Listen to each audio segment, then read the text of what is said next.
I look like a hobo. This is my supermodel best friend, Florence.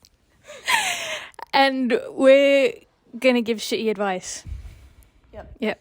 So unsolicited advice. Literally. Because I had this idea last week of like, wow, your 20s is such a weird stage in your life, but that's like no knowledge. And then I was like, but I wish like someone would have told me this stuff when I was like a teen. And then like even now I feel like there is stuff that you could tell me because you're like a year and a half older than me at this point. And so I was like, there is stuff that you will teach me at 20 that at almost 22, like when I'm 22 I'll be like, oh, like Florence was right about this. So we sectioned it up into 5 themes, and the first one was money, because I just felt like this one would probably have the least of like things to say. I think it's like the most straightforward. So do you want to go first? As someone with ADHD and impulse buying, stay within your means, okay? I only now ever buy things that I can replenish. If I can replenish that money, then I buy it. However, I have gotten into situations where I can't afford something and I bought it and I'm like, shit. And then I'm scrimping and scraping for money. So stay within your means. Literally, my first one is save early. Like at a young age, start saving. Like it seems unnecessary, but like when you start to save early, like you have so much more to like fall back on. Because like even if you stay at home for uni, for example, and you won't have like rent to pay, at least you'll have money there to like pay your phone bills or like to travel money, food money, that kind of stuff. So saving early can literally save your ass. I think the only other thing I said was there are loads of ways to make small money on the side. Which we know the best about. Market research is going to be your best friend. Literally. Don't do clinical trials though. Don't. That 4K is not worth it. Don't. I've never done them, but I do geography. Don't do them. Okay? Don't do it. There's like market research is such a wide ranging thing, and like they pay good money for it. And if you're a student, or because like it's mostly for 18 and above, so if you're a student around that age, you know, the older you get, there's like more opportunities. But do that, because like it's just extra money. Even if you get like £5 for a survey, that's like your coffee paid for the next day, you know. I think the next thing we should talk about is education, because I just feel like, again, it's one of those things we can kind of glide through. So my first thing is drop out if you want to. Life's too fucking short. Like, I wanted to drop out in first year and I should have fucking done it. I'm now getting my degree. Like, I graduate in 2 months and I really enjoyed the third year. So I feel like for me, I like was supposed to stay at uni, but also there is a part of me that's like, okay, but had you dropped out, you would have been fine and you might have achieved different things, better things, bigger things, because there was such a drive for me to drop out in the first year. So I feel like if you feel like it's the right thing to do, just do it. I think that's my best advice. Also, like, it's okay if you don't have a plan. I think there is so much pressure as soon as you get into uni at like 18 that everybody's like, oh, I'm going to get this finance job, I'm going to get this job, I'm going to apply for loads of internships. If that's not your course, that's fine. You can go with the flow. You can do whatever you want to do. Like, uni isn't a place where you just decide what you want to do and you go through it. It's like you can find yourself, you can find your interest. If you want to change courses, change courses. Like, everybody's journey is different, especially with education. And just because all your friends know what they want to do, and trust me, even your friends that say that they know what they want to do, they don't know what they want to do. We know this. We know this because we have friends that do this and we're like, you're Luca, lying. we're looking at you. Luca, we're looking at you. But it's fine. You don't need to have a plan, and it's fine to just take your own path and take it slow. If you even want to take a year out and figure out what you want to do that. Do whatever is best for you. My other thing was like adding on to what my first point was.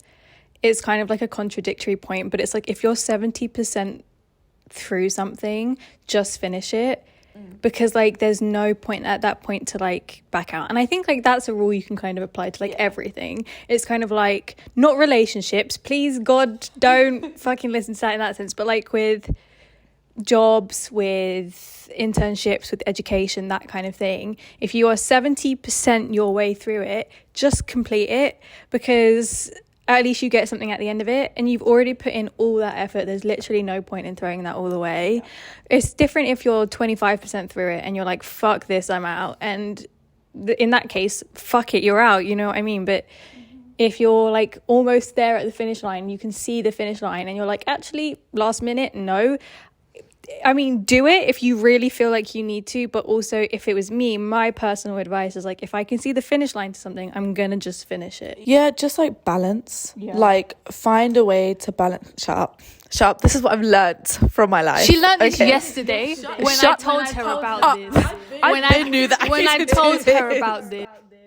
As somebody who has ADHD, it is very, very hard to find balance, but it will be better for you in the long term to try and find that balance. Like, you can always go out for another party. I always say a motive is never that deep. It's actually never that. How many parties have I been to in my life with you? I don't even know, maybe like 4, and most of them are yours. Yeah. Literally. But this is my thing, it's never that deep. If you have an essay that is due in a week, don't just put it off because all your friends are going to a motive. Just do the work, then don't do shit last minute. Yeah, don't. I've done it. I literally did a dinner party with her. I left everything to the last minute. I was up the entire night. I still slayed my essay and the dinner party, but that was not the point. It almost killed me. Like, just try and find the balance. Like, don't put too much pressure on yourself, but try and strive. Yeah, because if you leave things last minute, you get so stressed. Yeah. Take that from someone who, like, I have OCD, so I do things almost as soon as they're set. But even then, I'm like, oh my God, there is not enough time in the world for me to fucking finish and this. then I beat myself up about it because I'm like, I know my potential. I know that I can get a good grade. I know I can get a first, but I just can't do it because I've left it to the last minute. And you're probably going to be like, whatever, I want to go out. But if you have a goal in life, find the balance, because it will set you up. Yeah, because also if you don't leave it last minute, you give yourself so much more space to go you're out. Not stressing. When you go out, you can actually enjoy yourself. You're not thinking about the work that you have to do when you get home. Yeah. Big milestones. I put like moving in, moving out, getting your first real job, that kind of stuff. Do you want to go ahead to take it? Okay, so for moving out, she knows more about this because she's done it. For moving out, like, I understand that you want a cute apartment for your first place, okay? But also, I know for a fact I moved into a place that was like way too big for me and my partner at the time. It was too much. Like, stay within your means. Again, the whole thing of stay within your means, okay? Like, that should have been our third apartment, not our first. Like, go for something that is doable. Go for an apartment that you know you can take care of well, that you know you can clean well, that you know you can get your deposit back on, okay? Because keeping a house is maintenance, and for your first apartment, you don't want to get a space that's too big, that's too expensive. And it kind of goes along with all of that things about like saving. If you save when you're at home, when you're younger, it will make moving out so much easier. Because I was able to save because I had bills, bitch. Like, I had bills to pay in summer. I had to save, but it limited me so much in like what I could do in a month. I still had fun, but not as much as you would. As much as you want to, but because of the way that I save, I was able to do it. Like, it was doable because of what I'd done when I was younger. Yeah. So it's all about like setting stuff in now so that when you do these things, it's way easier on you, because you're not just like flailing about trying to save for the first time in your life. I was literally going to say, like, when you're younger, people don't set you up for what life is. Like, even like, obviously this is a conversation everyone's had about how like the education system doesn't teach you shit about money. I'm only just now learning about taxes, and I still could not fucking tell you shit about it. There are things that I've read through recently and I'm like, I don't know what any of these words mean. So it's like, you have to educate yourself. Unfortunately, you have to educate yourself. And the thing is, as well, with like moving in and out and whatever, I stayed at home for uni. Florence did as well. Like, we didn't go into a thank fuck for that. Sorry, the horror stories we've heard. No, seriously. Not worth it. Oh my god. Also, if you don't want to go into a comm, don't do it. Yeah, like if you have a choice. if you feel like you are not the person for a comm, don't do it. Because I was like, I can't do it. I don't want to do it. That is not a reality I want to live. And I didn't do it, and I was so happy. If you struggle to live with other people, let alone like your family, like if you struggle with other people in general, you are going to have the worst time of your life. Not just that, but if you have OCD like I do, the amount of horror stories, including hygiene and cleanliness, like one of my friends in an comm at the moment, she, like her friend on her bathroom like floor had like fish insect things. I'm sorry, I just couldn't do it. I couldn't do it. I would literally rather kill myself. I'm being so totally honest. And do you remember when showed us that photo of how dirty the sink was? Oh no. People won't have the same standards as you. If you're good at cleaning, they won't be. Believe me. And I know there's like this whole thing of like, oh, but there's like a social aspect to it. No. Both of us have stayed at home or not been in a comm, and we've made friends. Go to society link ups, go to like as many socials that the uni is. And you don't even need to do that, because like if you're like us, like especially me, I think, like, because I think I go to like gigs a lot more and stuff. You will just meet people naturally if you go out. You don't need to force yourself into uncomfortable situations to meet people. But also like with the moving in, moving out thing, my point was like, you're gonna have to sacrifice something. Especially for your first apartment or a comm or whatever it is that you choose. You're gonna have to sacrifice something, whether that's a shit ton more money than you expected, or moving to a different town further out because it's just cheaper and you get a nicer place there, but you're not in the hub of where you want it to be. You're going to have to sacrifice something. Eventually, there will probably be something perfect for you, but that's not right now in the midst of like your studies or like you're like 19. Unless you're fucking born into like millions, it's just not realistic, which is why we stayed home. Because it's like we are comfortable at home. We, you know, your partner, my family, your family, we're happy around them, we can live with them, it's easy enough for us to commute, we can save this way. So either way, whatever decision you make, you're going to have to sacrifice something. But it's like, just go with what's best for you, even if it doesn't like seem, if it doesn't tick all the boxes, that's fine. But it's just about getting a space that's your own, treating it like it's your own, using that space to learn like what you as an individual, what you want to get out of life. Because I will say, living alone and then living with my parents, it's way easier to like find out what you like and what you don't like when you're living away from your parents. Way easier. There's pros and pros. There's pros and pros. There's pros and pros to everything, guys. And the other thing that I was going to say is like, change is always going to be scary until it isn't. Like, you just have to go through it. Like, that's a really cliche term, but like, the only way to get to the end of it is to go through it. You can't go over or under it. And I think like the other thing I wanted to talk about in terms of like milestones was like getting your first job and things like that. Oh yeah. Oh my god. Your first job is not gonna be what you think it is, okay? I went into my first job thinking, oh my god, this is gonna be so easy. Just beep, beep on the checkouts, like, ooh. No, there's politics involved. There is fucking like, dealing with other people. Like, when you get your first job, stick it out as long as you can, because it's always great to have that experience on your CV, like the money to fall back on.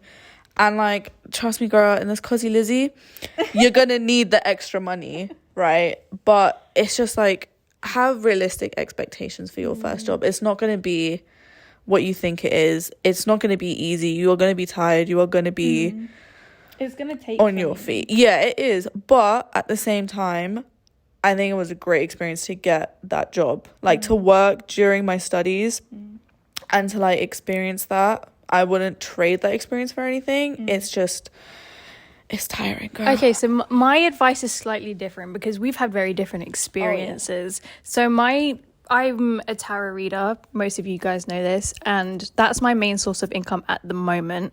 And I'm also a content creator, which gets me some money as well. Now, I'm very privileged to be able to say that, like, the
That's why I say, like, working during uni does help me, because I've had, like, other jobs and internships be like, oh, okay, so you worked during your studies, like, and they're like, what did that teach you? And I'm like, oh, work-life balance. So it's like, if you do have, like, some part-time job, put it on your CV, because it will just convince, like, you can just, like, zhuzh it up when you're in the interview. do not work full-time when you are studying.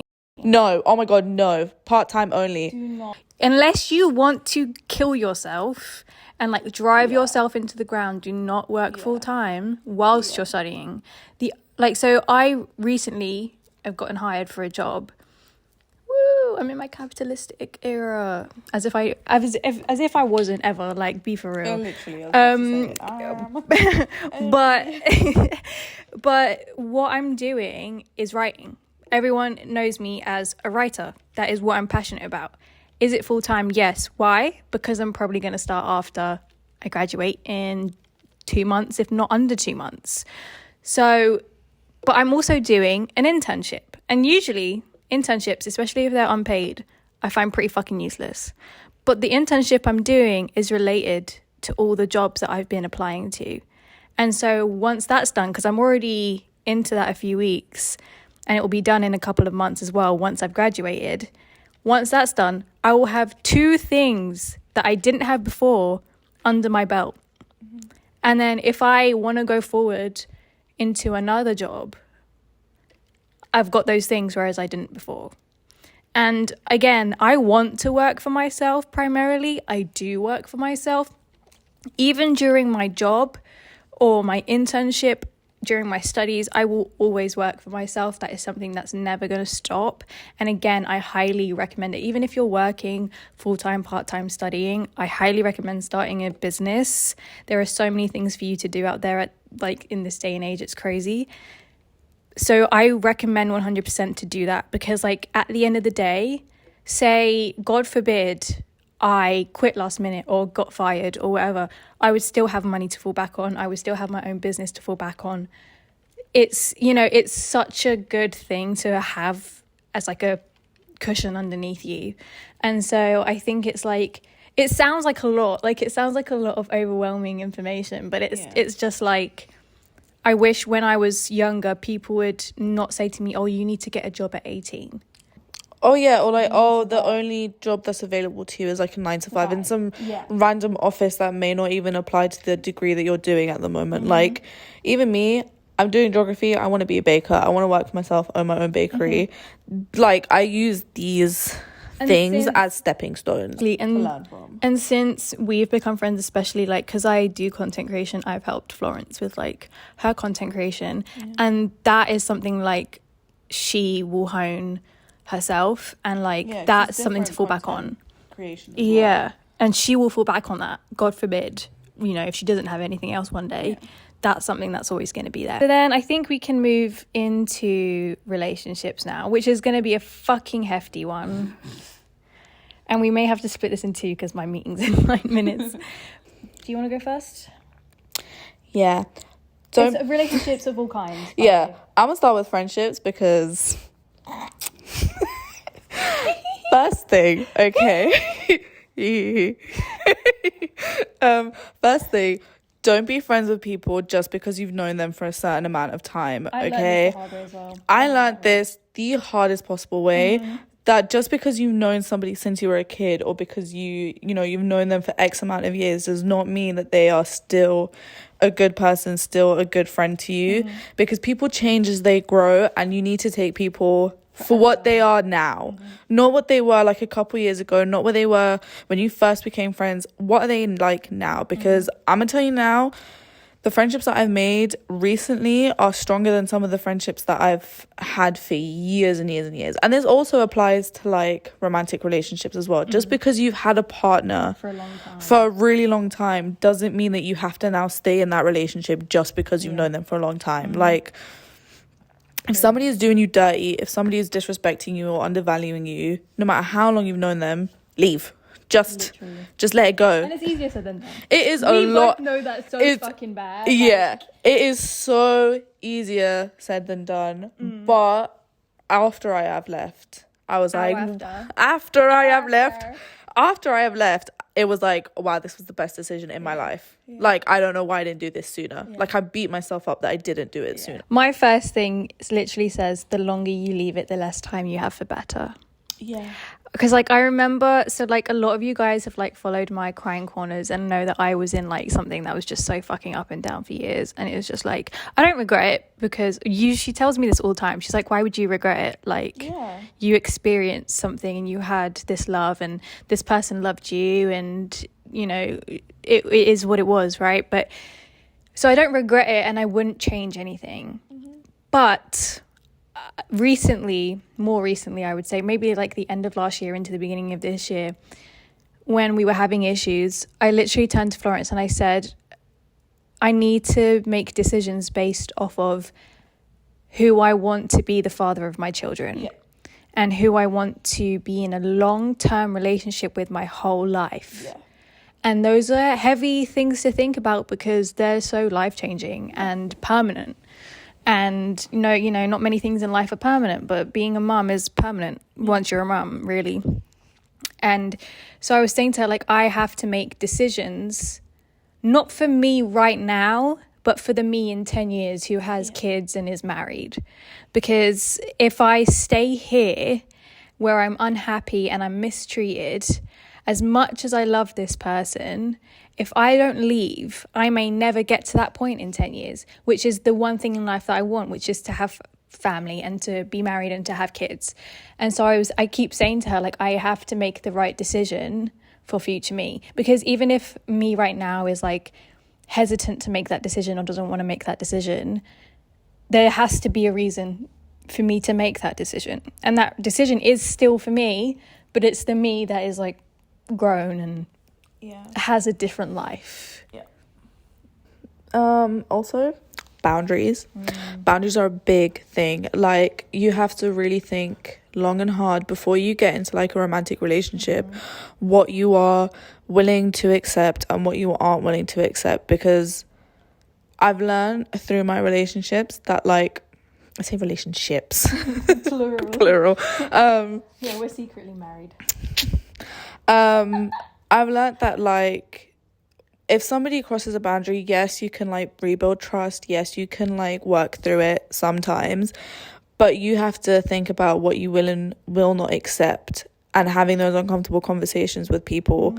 And depending on their reaction, that's how you can like figure out whether or not you're willing to take that step to rebuild it, whether you're willing to take that step to, like, you know, get back together or whatever you want to do with that person. But you have to think about what boundaries you will and won't accept, because I knew what I will and won't accept in a relationship, and I think it makes my relationships more successful, friendship and romantic, not just in like a romantic sense, because even boundaries in friendships are important too. They're as important. They are Yeah, they are as important as your romantic like relationship boundaries, because I think some people forget that friendships also need boundaries. Like, just because you're friends doesn't mean that like now they get to do whatever they want. Like, you need boundaries. I think like my favorite saying, I don't know if Maddie Drag Speak said this herself, but she's like, I heard her say it. She said, you can't set boundaries with the wrong people. Yeah. And that means like if someone doesn't respect your boundaries off the bat, they are the wrong person. Yeah. They are just not meant to be in your life. Yeah. And like I think like what I've recently been through is an example of that, because this person was not used to me walking away. And so when I finally said, you know what, yes, I deserve a little bit better right now, I'm going to take a step back, I still love you, I still want to be in your life, but it's going to just give me some time. You let me know, you know, you work on yourself, come back to me if you want to, you know, do this properly.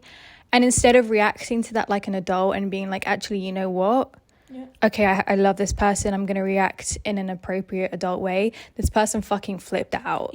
Because it scared him, and it felt like abandonment. And I get that because I'm a human and I know what that feels like. But it's like, instead of respecting my simple boundary, which may have been hard anyway because it sucks being apart from someone you love, but instead of just respecting it, he decided to take the worse route, which is saying things you don't mean and being rude to each other and ending up even more further apart than you were in the first place. And I just think like that is such an integral part of relationships. It's like, if you can't have hard conversations and take other people's boundaries, go to therapy. This is what I mean about like people's reactions to your boundaries will tell you whether or not will tell you whether or not it is time to rebuild it, or it is time to like you know. And that can change. People can change. As much as people don't want to admit it, people can change, but it does take a lot. It is not overnight. There needs to be evidence of this change. You can't just say like, oh, I'll change, and then nothing happens. There needs to be work. If someone comes back and is like, I've changed, be like, okay, prove it. And they have to prove it for a substantial amount of time before you even consider fuck all. And I think like my other thing, which was connected to what you were saying, is like you'll naturally outgrow people and naturally grow into other people. And you also may grow / mature much faster than other people. It's such a big thing, like for us especially. And like I even see it in my sister, like, and her friendships, is like our friends, or like your friends who may be a little bit younger than you, or you know, just in general, will not mature as quickly as you do. And so you might think, oh, why the fuck are they doing this? They're acting so young and stupid. And it's just like, if you love this person, just let them mature. Oh yeah, I was saying that you're going to mature. You may mature quicker than your friends. It's a hard situation because it's like, did I outgrow them, or am I just maturing way too quickly for my age? It's like bit of both. Could be a little bit of both. Because it's like I think you have to evaluate the whole situation. You have to be like, am I ahead of my years by a shit ton because of like external factors or like trauma or shit? And how do I want that to affect my relationships? And are my friends immature to the extent where it's fucking unbearable? Or is it just little things that just get in the way here and there, and eventually they'll probably grow out of it? And if they don't, then you can make a decision. You know what I think it is? I think for me, I grew up very, very quickly because of personal things. When I was, 16? No one else was going through what I was going through at 16. I could not expect my friends to be at the same level that I was at, because what I was going through was very unique to me. But when I going to like my 20s, that's when I was like, okay, people just are not growing with me. Like, this isn't even like, oh, my trauma or like my personal life or things that are going on in my life are maturing me. It is literally like, I'm now like, everyone's kind of caught up, and you are still like 17. You're still in that mindset, and you have not left that mindset. Like, I think that's when you can start to make those decisions. When you start hitting your your late teens, your 20s, is when you can actually start to reevaluate and be like, actually, you have not changed since we were 16. And you will find people also that have been in very similar situations as you, maybe like different from what you've gone through, but still gone through experiences that have matured them a lot quicker than other people, and you guys can relate to each other.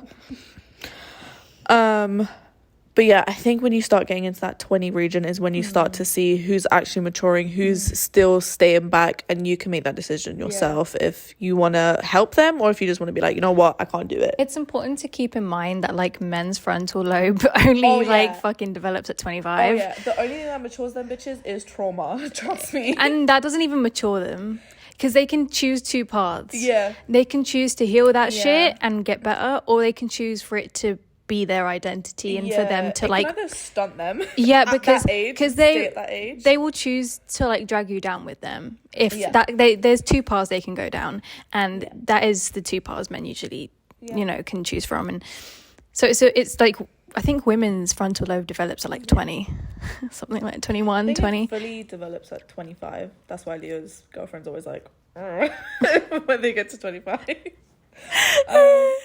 But just generally you will I think like women's frontal lobes like develop faster anyway. So like expect to be more mature than men.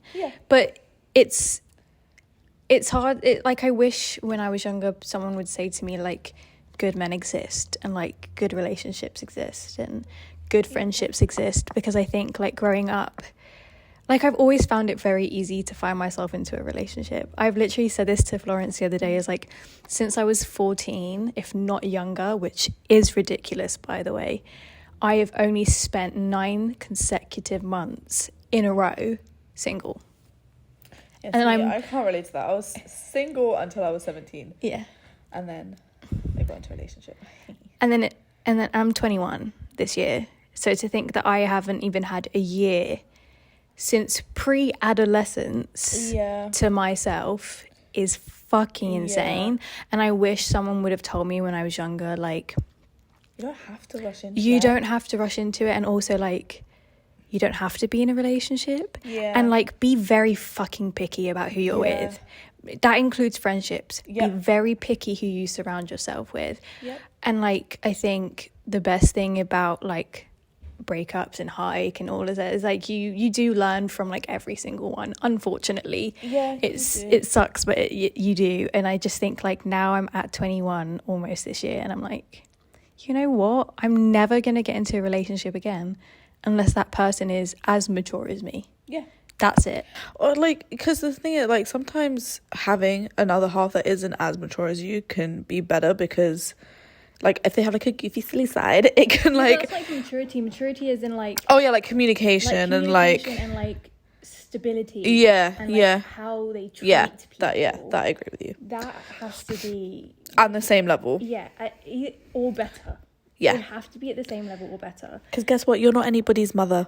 You are not anybody's mother. Or pet, or the fuck. You're not. You are not there to teach people. This goes for romantic relationships and friendships. You are not there to teach people respect. You're not there to teach people consideration. If they aren't doing those things, leave. Because they will not change. For you anyway. And listen, take this from someone who spent 3 years trying to get someone to be where I was. Take what they say as fucking verbatim, even if they don't mean it. Because like if they have the ability to say things like that, like things like hurt or lie, even if they feel like it's a harmless lie because it means that you get to go on and do your own thing and it's better for you, you don't want to be around people like that. Just don't spend years of your life trying to teach someone something or get to where you are. Someone's going to meet you and just be where you are. Exactly. And I always say like it like it's with anybody. If they want to, they will. If they want to change for you, they will. If they want to be a better person because you're saying to them like, hey, listen, what you're doing, I don't like the behavior that you're exhibiting. I don't feel comfortable with. It doesn't make me feel good. If you are met with backlash and like excuses, that person is not meant for you. They're not meant for anyone. Let me give you that straight. They need therapy and that's about it. They're not even made for themselves because they probably fucking hate themselves. So you just got to let them wallow in their loneliness, and hopefully one day they can mature and have a full life and be happy whether that includes you or not. It might not in the future. You know, people's paths cross all the time. Yeah. So like, don't say, oh, I'm never going to be with this person again unless they're a fucking abuser or some shit. Because you never know. Yeah. Your paths may be destined to cross again, but you choose what happens from there. Like, you choose if you take someone back, and you choose to evaluate if they have worked on it themselves enough, and if they've really grown and changed and put in the effort.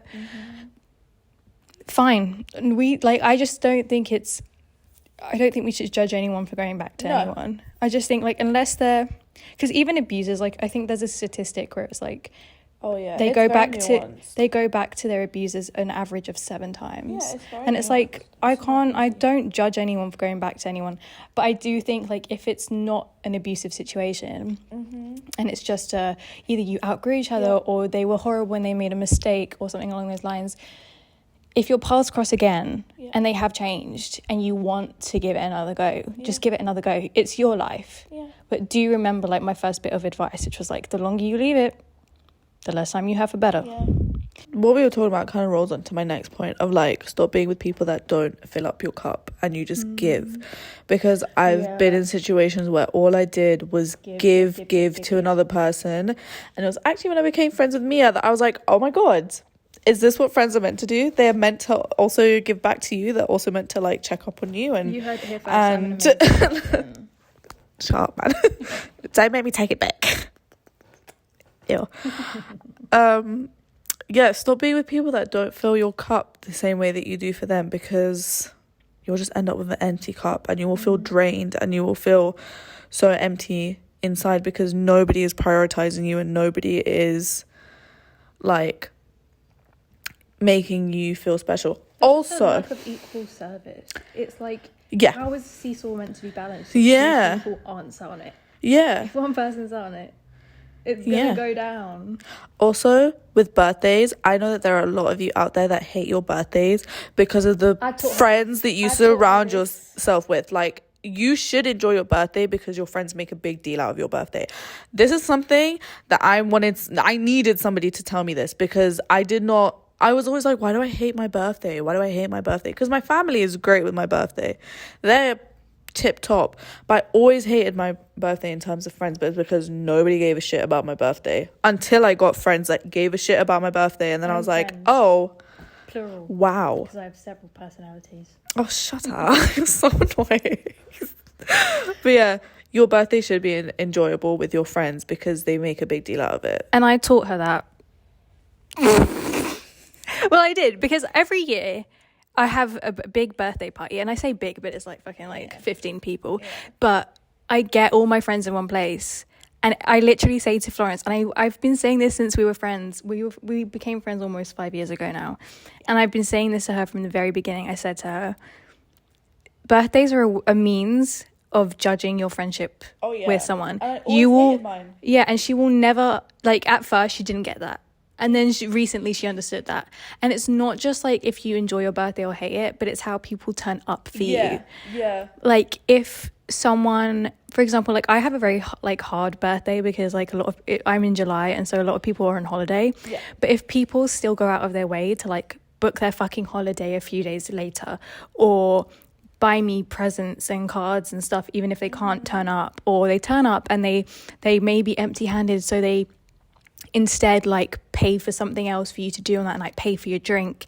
Like, the way people turn up for you on your birthday is actually such a fucking telltale sign of how someone, like, what, during lockdown you couldn't go to LA, and I got her all these, like, American sweets that she was gonna have when she went to LA. It was the best fucking birthday present. I also ate all of it in under 24 hours, but it was the best birthday present because it was so thoughtful. And the thing is, like, presents don't have to be thoughtful. Some people don't just have, like, that ability to, like, gift people with, they don't have that as a love language. But if people go out of their way to just show up for you one way or another on your birthday, it can be an indication of, like, a good friendship. And if they don't, well, I just think I needed somebody, like, when I was younger, to be like, use your birthday as an indicator. I've used it as an indicator since I was 13, and it's always been fucking accurate, bitch. always, every single time in relationships and friendships, it's always been an indicator. If someone's willing to make you upset on your birthday, which I've had with you know who. Yeah. Oh yeah. When I turned 19. No. Nah. Yeah, if someone's willing to fucking upset you on your birthday, they are the worst kind of fucking person. Yeah, literally. They are like devil spawn, but the devil has more heart, literally more feelings and heart, I swear. So just like pay attention to like that. It's just like those little things that you might not think are that deep, but they end up building up, and then it's not a nice thing when they blow up. Yeah, because even like Christmas, we got each other presents. Yeah. But we also gave each other late birthday presents because we hadn't been able to. And so it's like, if someone's not getting you something, but they're with you, or if someone's saying they're going to send it to you and then they don't. Yeah. It's a bit like, well, all right then. I see where your priorities lie and it's not with me. Yeah. So it is a fun little indicator. Because I love doing it. It's literally the most fun thing ever. Because it's like, I send my invitations out. I'm like, which one of you bitches is going to let me down this fucking year? And then I always look at how the same people react to other people's birthday. Because that's also a very big indicator as to whether or not they... Because some people, it's like, oh, they're not a gift giver, or they don't think about that kind of stuff. Fine, that's the type of person you are. But when it's like, you're not that person just for me... that is a red flag that you need to drop that person. Yes. Oh, I didn't even think of that. Yeah. That's so true. Because so many people, you see them doing all this shit for other people's birthday, and then when it's yours, they're like, oh no, I can't come. People will get so comfortable with you. Yeah. And become just fucking lazy. Yeah. And that's just not a good excuse. And that's a sign of someone who is just not going to keep up with you. Because friendships are work. And so relationships, friendships, family, it's all of it. I think specifically with friendships, people think that like, oh, I have to work at my romantic relationship, but my friendships are always going to be there. No, they are not. You need to put time and effort into those. They are like a bonsai. You need to treat them with care. You need to trim them. You need to... Don't trim me. You need to, like, you know, actually take care of them. They're not just going to be there. Like for the rest of your life, and you don't put any effort into them. And I think like ending that segment on like family advice is like, I think my only, like I think both of us have had pretty good relationships with our family, so we can't really give advice on like how to deal with negative family environments. But I can say that as I got older, my relationship with my parents got better. I mean, I've always kind of had a good relationship. Oh, well, I think mine got better because I set boundaries when I turned 18, which I'd never done. Yeah, I forced my parents into uncomfortable conversations because I never left them alone. I never, like, anything that used to annoy me, I'd be like, we're going to talk about that together as a family. They're like, oh my God, leave us alone. Go away. Why are you like this? But I think, like, when I was 18, I sat my mum down because she's quite, I love her to pieces, but she can get very, very... I'm also the youngest. So yeah, they true. They had done it twice true. already. So I'm the oldest. They got to me, they were like, we know what to do. Yeah, I'm the oldest, so it's a bit different. Yeah. And so I was like, I sat her down and I was like, I'm 18, can't have anything such as a curfew anymore. And like I just said it straight, and it was so scary, but I was literally like, you need to just chill out with me now because I'm an adult. I'm legally an adult, and I get that you want to protect me and like I'm your baby, but that needs to slowly start being released from my grip because I'm an adult and I have my own life now. And she understood that, thankfully, and has acted accordingly to my boundaries. Yeah. So I think like that's, if you have a good relationship with your parents, but you're kind of like, oh, how do I communicate this and that with them as I grow up? You just have to do it. Yeah. As we were saying, you just have to go through it. You can't go over or under it. You just have to do it. And like, I think also, this isn't even like about parents, but any family member, it is okay to say to a family member, like, I don't like your behavior and I don't want to associate myself with you, and I would like to, you know, distance myself from you. You don't even have to have that conversation, but you can just do it. Like, I think a lot of people think that they can never like cut out family. Yeah, and it's like you can, if it really gets to where you feel like I cannot have this person in my life, like at all, just because they're your family. Like blood is not thicker than water. Like it's just not. Like if a person is treating you like shit, regardless if they are related to you, you can just walk away if that's something that you want to do. Do you know what is thicker than water? My ass. Okay, are we all done on that segment? For now, I think. We'll come back to it if we can at the end. So the final segment is self, which was very broad, but it was kind of like mental health and self-care and identity. And I think like my first note is 110% the best advice you're ever going to get in your life. And it's get into therapy the second that you can. Oh my God, yes. The second you can. Listen, I've been in therapy since I was 13 because someone I loved killed themselves, and then like that was like a couple years after my granddad died of cancer, and it was just like a lot for someone so young. And then I'd also endured 6 years of bullying, so I was going through it, and that was also after 3 school moves. You know, it was after a lot, so it was just like, yeah, I need to be in therapy, but we couldn't afford normal private therapy, so I underwent school counselling therapy, which was free, and that helped me so much. And I'm actually still in contact with my school therapist, like just as friends now, because she was very young, and so like that's an emergency contact there for me, and she's always supporting me and having conversations with me. And so even if I didn't go to private therapy now, which I do and have for 3 years, and it was the best decision I've ever made, I would still have that to fall back on. And I think everybody needs that. So if you're in education of any kind, they should have some form of mental health support. And it's intimidating, and also like it's not the best support because it's not private. Yeah. So don't expect the most from it, but take advantage of it.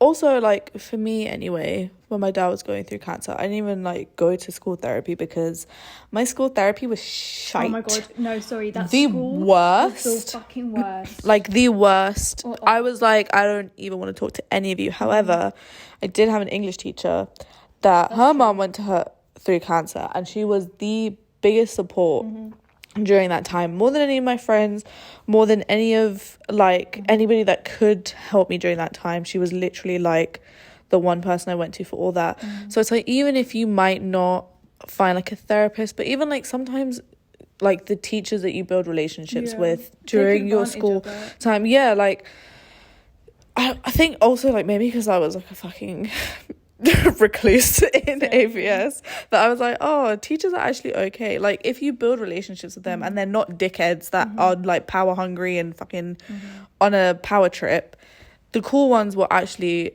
be able to talk to you, and they will actually listen to your problems. Like the ones that reach out to you and are trying to help you, those are the ones that you should go to if you ever feel they definitely exist. I mean, even for me, when I was in my secondary school, I had several teachers throughout the years support me. I remember when I was in we sound like fucking losers. Like we're besties with teachers. But it's so true. Like it genuinely is the only thing that helped me survive through school. Because I had friends and they were great, but it was also like again, it's that whole thing of I matured so much quicker than you because I've been so traumatized. And so when I need help, I can't come to you because you're a child. And my brain is developed all the way to the 20s, and when I'm still 14. So it's just like you just can't depend on friends when you're that young. And so when I was in secondary school, like I had several teachers help me, whereas like my PE teacher, shout out Miss Hewitt, she slays. I went to her in the last year of school and I was like, I want to gain weight, and I've always had an issue with eating, and I've always had an issue with my weight and self-image, and that's why I've always hated PE ever since you've known me, and I can't physically be in your class comfortable because of these things. And so what she did is she printed out a bunch of recipes for me with food that she knew I liked, and gave that to me as a meal prep. And like, you know, for someone to go out of their way, she did more for me than my last partner. Miss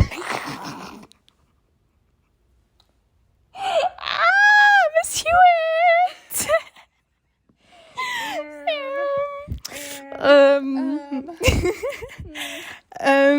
And so she did that, and just when people like extend their kindness to you that way, it genuinely touches your heart, but it really does help you. Like, it helps your mental health so much to feel like, okay, it makes like classes and studying and going into new environments so much less scary, because you're like, actually, people get me. My grades in her class picked up because she was the one that was helping me through stuff, because I'd actually just go there to work on my grades and make sure that I was getting like a higher grade in English. And then she would just ask me about my day. And then because she knew what I was going through, she would just generally just start up conversation. And then because of what she had went through when she was similar age to me, I could relate to her. Like, it's like even just going, I don't know, to fucking do your homework with them, or just like chat through whatever you're feeling. If you have a certain connection, you have a certain amount of trust with the teacher, they will help you. Or they will direct you to somebody that can help you. Like, they just...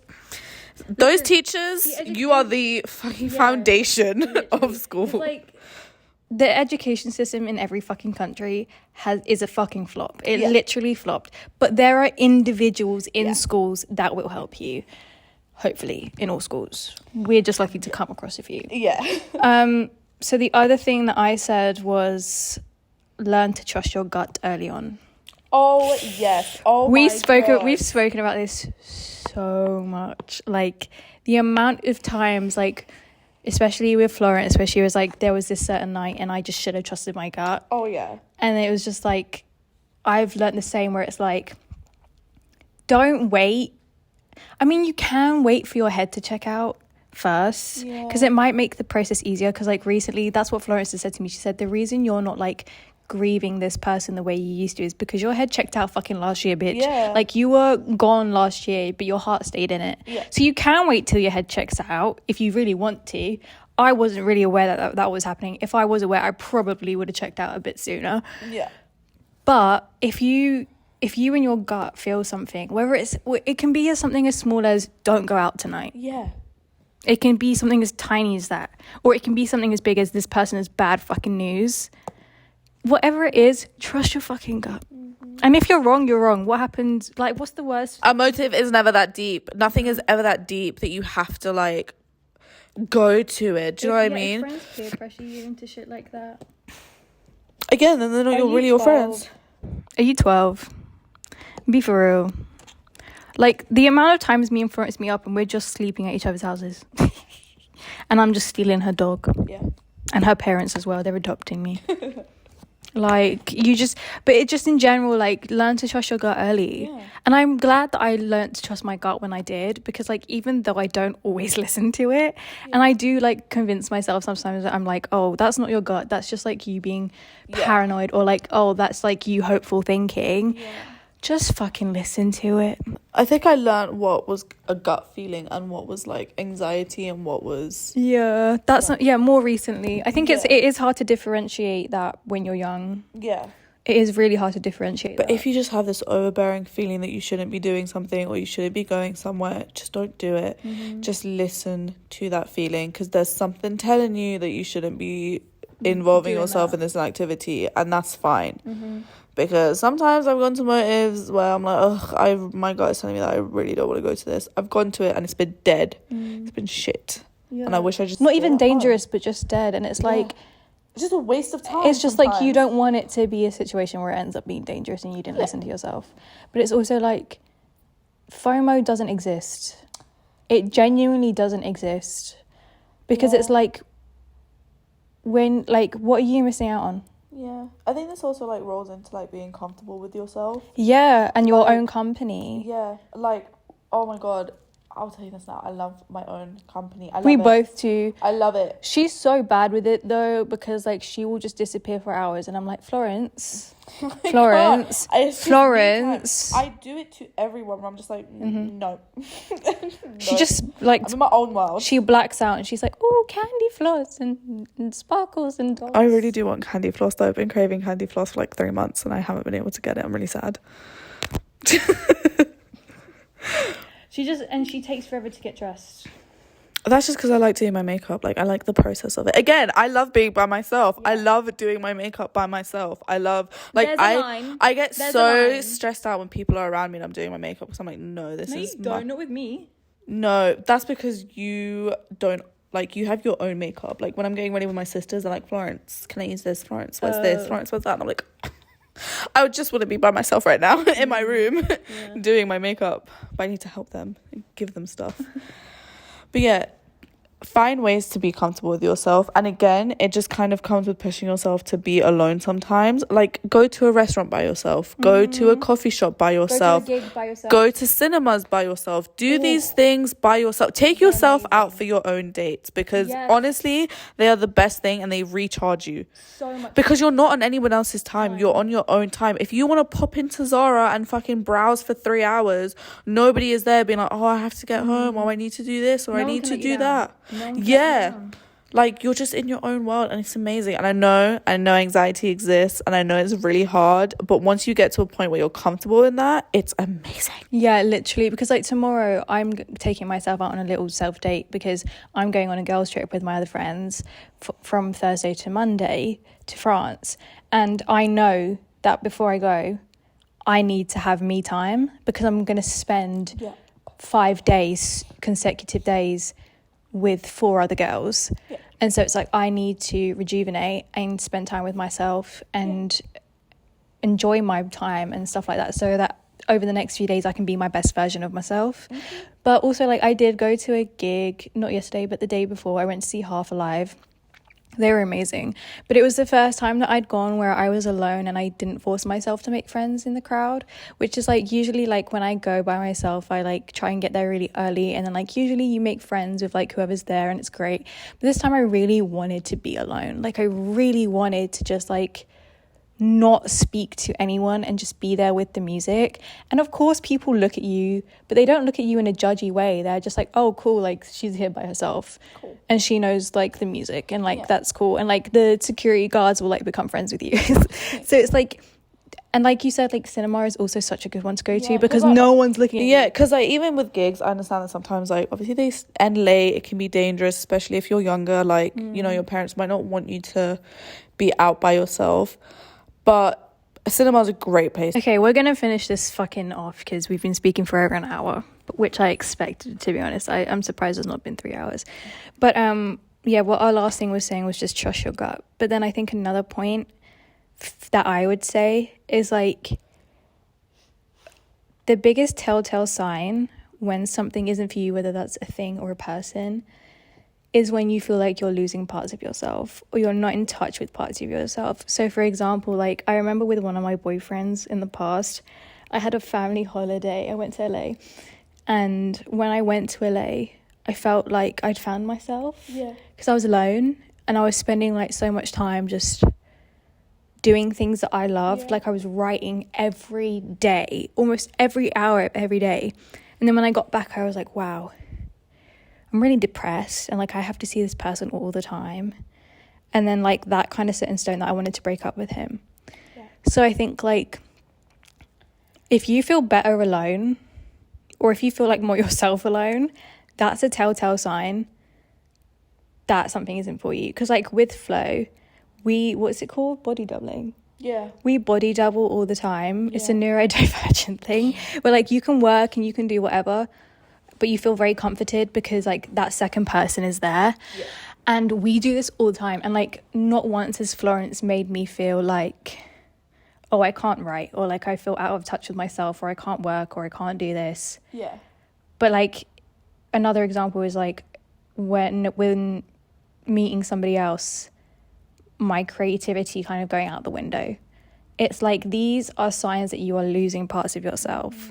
You have to pay such big attention to it. No one is ever worth yourself. Like, no one is ever like worth it for you to lose part of yourself or change part of yourself, because if you are in a good relationship, they will accept every little bit of you, even your flaws. Like, even my sister and her husband, like, he loves everything about her, and he unapologetically loves her for who she is. And she's a lot. I love my sister, but she's a lot to handle. And he is like, well, I love handling, like, I love the fact that she's so bubbly. I love the fact that she's this, when she's not had that in other relationships. And she's told me that. And it's like, people will accept you for who you are and will make you comfortable to be who you are around them. You never have to sacrifice and they don't even yourself. have to like forcibly like take that creativity away from you. Sometimes it's just really natural, but that's just a natural telltale sign of your body being like, you don't feel great around this person. Even if you're happy, like that's probably just like that honeymoon phase, or that just the attachment you have the attachment and like, what's that word, infatuation. And it's like, pay genuine attention to your ability to do things when other people are around, because if you can't, whether it's a friend, family, whatever, that's a telltale sign. And my final bit, after I'll go to you, but my final bit, which I think is like the most important, is like, I always used to hate this fucking saying, but it's so dumb that it's true. And it's like, genuinely, you will not be able to have anything successful if you hate yourself. And it's so sad, because it's like, I think about like little me who like thought she hated herself, and it's like, oh, but you were just mentally ill. Like, you actually weren't a horrible person or a bad person. You didn't hate yourself. You just were forced into this era of like people hating you and for no reason and mistreating you, and that made you dislike yourself.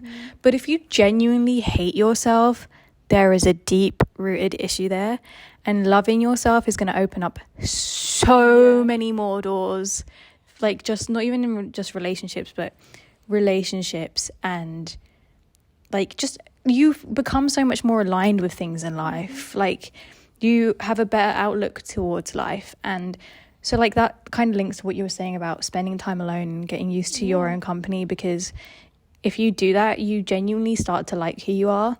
I think like both of us, especially since we've become really close, like our own company even more, because it's like we're actually such good friends to each other that it's like, oh, I like who I am when I'm with her, and she likes who she is when she's with me. So like, and also it's like, you don't drain me. I've had a lot of friendships where I felt drained by the other individual, and it's like, that's a telltale sign that this person is just not for you. Like, you should never feel drained when you get back from meeting up with your besties. Literally every time we leave each other, we're like sobbing messes, because like, I miss you so much and I have so much energy and I don't know. The only reason why I'm tired is because we stayed up till 4 a.m. when she's got her fucking tics going and is pissing me off. Says you bitch. Oh my god, we both tick. Okay, I have my OCD tics, she has her ADHD tics. Yeah, but they never align. It's always when the other person is low energy. Wait, the last time it was her, and oh my fucking god, I just wanted to sleep. And this bitch was like, Mia, I love you, Mia. As if you could talk. The last time she had a vape, but she was like, yeah, and it was just shove it in my face. Every time I'd just be chilling, just watching TikToks, having a serious conversation with her, and she'd be like, yeah. I have a thing for watching people be surprised. You sound like a fucking psychopath. No, like I would she would give me her vape and I would use it, and then I'd just look at her and I'd go.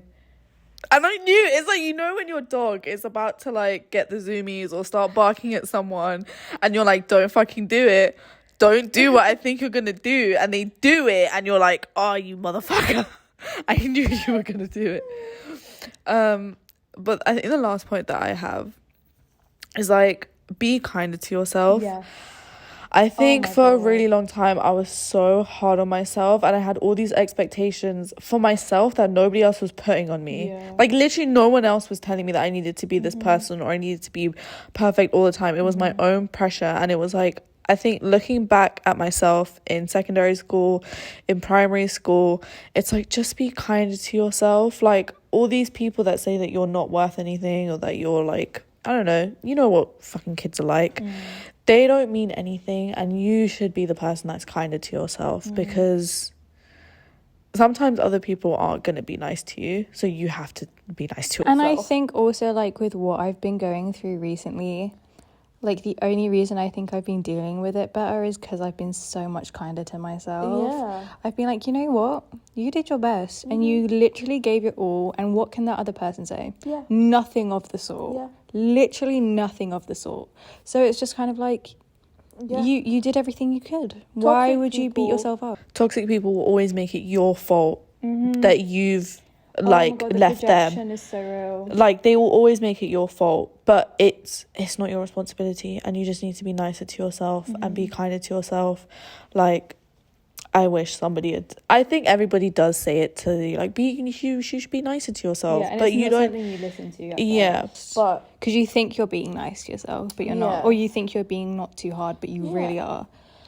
And I just think, like, the more you instill that in your life, the easier it will be to deal with heavy things. Yeah. And also, like, it's all connected. I think it's all connected, because it's like the more you look after yourself, the more you like yourself, the more you spend time alone, the more you like yourself. The more you like yourself and the more you spend time alone, the easier it is for you to deal with things. So I think all of it, and like all that self-care and stuff, is so interlinked. And I think, like, the last bit on, like, identity is, like, you don't need to rush figuring out who you are. No. Like, listen, I had many identities during secondary school, okay? I had many. We were both bold once. Many. Yeah. And I would not, like, even though I find some of those phases in my life embarrassing, they made me who I am today. Yeah. So it's like, if other people think that what you're doing is embarrassing, fuck it, just do it. If you want to go cosplay. Like, if you want to go be a K-pop stan, be a K-pop stan. If you want to, I don't fucking be like goth or scene kid, do that. Figure out who you want to be. And if you don't like it, at least you tried it, and you, like, you know, didn't stop yourself from doing something you wanted to try just because of other people's opinion. Like you said, with eras of your life, there are so many little aspects of all those eras that I still carry with me. Yeah. And I think that all makes up who you are. Yeah. And I think I'm someone who has luckily, I know this is a very big privilege, known who I am from a very young age, but I know that so many people struggle with, like, self-identity and stuff, and it's like, and the only way you're gonna find yourself is if you try new things. I was very sure of myself from a very young age, but you know, it's still fun to try new things. And I think, like, when I was a kid, because I was so sure of myself, I didn't care if people didn't like what I was doing or wasn't into what I was doing, because again, those communities are so big that you will find somebody that will be interested in the same thing as you. Like, trust me, there are kids in your year, there are kids in your life, there are people around you that are also interested in the same thing. You just have to find them. Act out of love.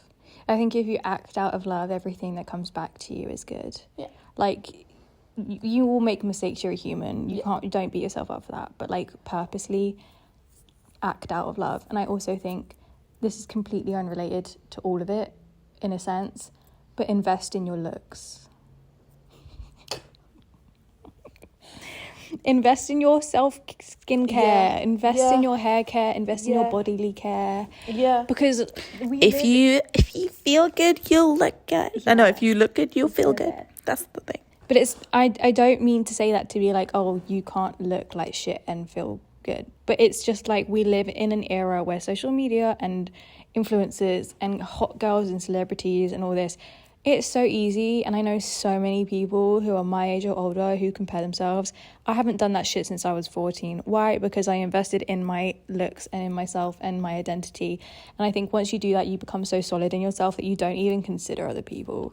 Yeah. You literally, like, with all this fucking buccal fat removal and fucking all that shit, oh my God, I would rather chop off a finger, bitch. Like, you would never catch me considering any kind of fucking surgery. There are times where I'm like, oh, I could do with a nice chiseled nose, but it's just because I like the look of it. It's not because I dislike the look of mine. And there are times where I'm like, oh, I would like bigger boobs, but it's not because I dislike my boobs, it's just because I would like bigger boobs.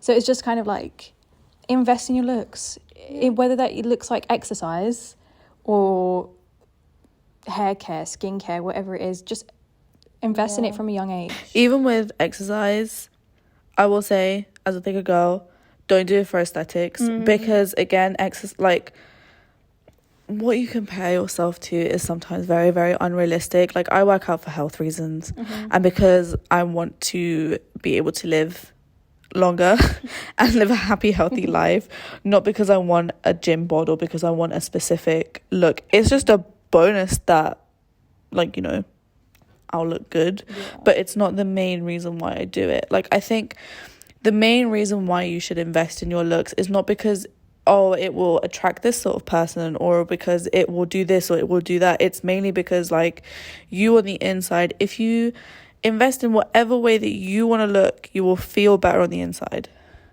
And also, adding on to that, do not compare yourself to who you were, like, when you're younger. Your body at 18 is not going to be the same at 21. Oh my god, yeah. By the way, women, like, I think somebody needs to hear this. I feel like TikTok has, like, obviously, like, address this, but you will go through a second puberty, like, in your 20s. Some of you will, and it's mad, because I did, and it was crazy. Okay. You just, like, don't, like, I look at myself and I catch myself doing this all the time. I did this this morning. I literally did it this morning, where I got, like, memories on Instagram. And I looked at myself, like, 2-3 years ago, and I had, like, baby fat, like, on my face. Yeah. And I was, like, a little bit, like, I had more weight on me. And because I have such an issue with my weight, like, I want to gain weight, and I struggle to do that. I was like, oh my god, like, I wish I had that body still. And then I'm like, girl, you were a teenager. Yeah. You are an adult now. Yeah. You literally have always had such a fast metabolism. You were born underweight. Yeah. This isn't a health issue. Yeah. You're healthy. This is just your fucking body. Yeah. And you're not gonna have the baby weight, because you're growing up. Like, that burnt off a long time ago, bitch. And the body that I have now is not going to be the body I have at 25, and it's not going to be the body I have when I have kids. Yeah. And that body that I have when I have kids is not going to be the body I have at 50. Yeah. And it's just, your body is continuously changing. And I think, like, something that's funny is, like, when we look at old people, my dad and, like, my family always talk about how, like, older people have bigger ears and noses, because they continue to grow whilst everything else shrinks. Yeah. And it's like, you literally look like a cartoon character at some points in your life. That's fucking normal. Yeah. So stop comparing yourself to pre-adolescent you. Yeah. Because on the flip side, I gained weight, like, rapidly when I was, like, 19. I was 19. I became a woman. Like, I compare myself to, like, pictures when I was 17. 17, I would, like, I look at those pictures and I'm like, oh my god, slay, the body is bodying. You are underage. That is an underage girl. Like, you could tell I was 17. Like, I was not an adult. And it's like, why is that something that I want? This fucking body that literally looks like pre literally, like, I look 17, and it's fine that my body has changed, and it's fine that I go through all these changes, because that's part of life. But if you're investing in your health, just if you're a healthy individual, if you're doing everything that you need to do, eating good, you know, getting your sleep, getting your steps in, then it doesn't matter. As cliche as it is, as RuPaul once said, if you can't love yourself, how the hell are you gonna love somebody else? Can I get an amen up in here? Amen. Amen. I think that's a good way to end it. Yeah. Thanks for listening. This is technically a fucking podcast. Literally. But if you want more shit like this, I will force Florence in front of a camera. It just means that I have to tell her we're meeting up at 9 and not 11, because she won't turn up for another 3 hours. I'm always late to everything. Love you guys. Bye. Bye. Lovely.